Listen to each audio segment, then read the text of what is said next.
Salut! Eu sunt Alina și asta e fratele meu Adrian. Noi facem azi primul video și noi facem în primul video adevăr sau provocare. Așa, noi aici avem două farfurioare de astea. Aici e provocare și aici e adevăr, ca 10 și 10. Noi vă dorim multă plăcere. Așa.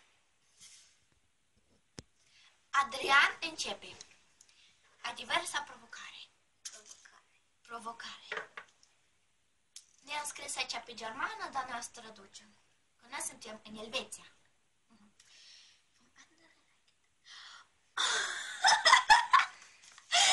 Aici scrie, hai spune tare și scrie.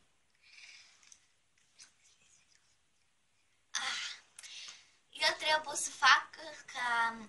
trebuie să fac o băutură care el trebuie să bei singur. Asta să fie. Așa, asta să fie interesant.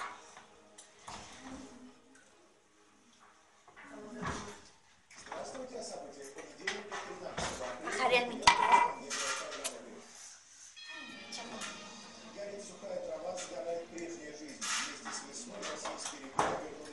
Luăm cu apă.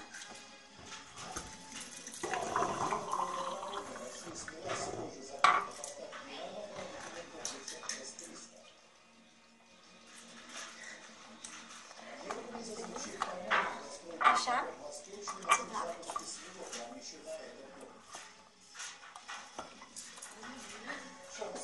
În vasul turbătorului este.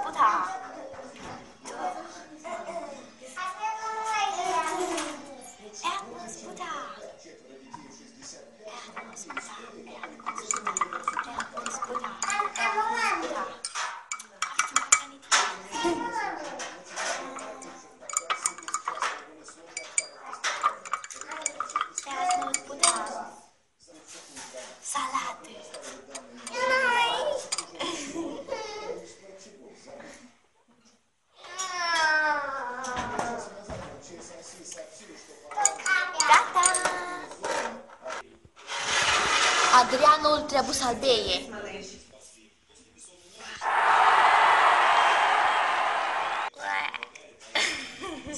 Fain. Fain. Fain. Bun. Și Nina așteaptă soțul. Nina așteaptă soțul să te înțelegi cu pasajerul și ăla. Ты ж тебе обращаешь.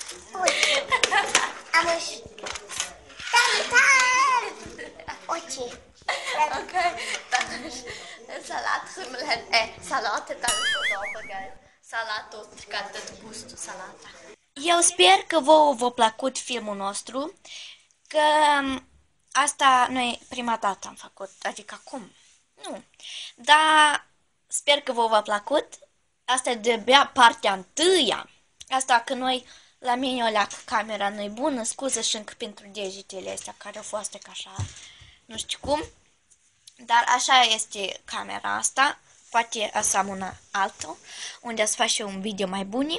Să mă scuzați dacă ceva nu v-a plăcut, dar Nia i-a făcut mult fan. Asta înseamnă... Cum se cheamă? Cum se cheamă?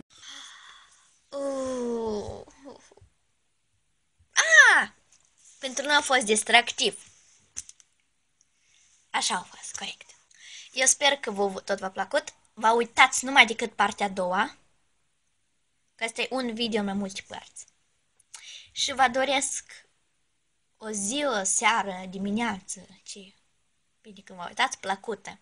Și până următoarea oară.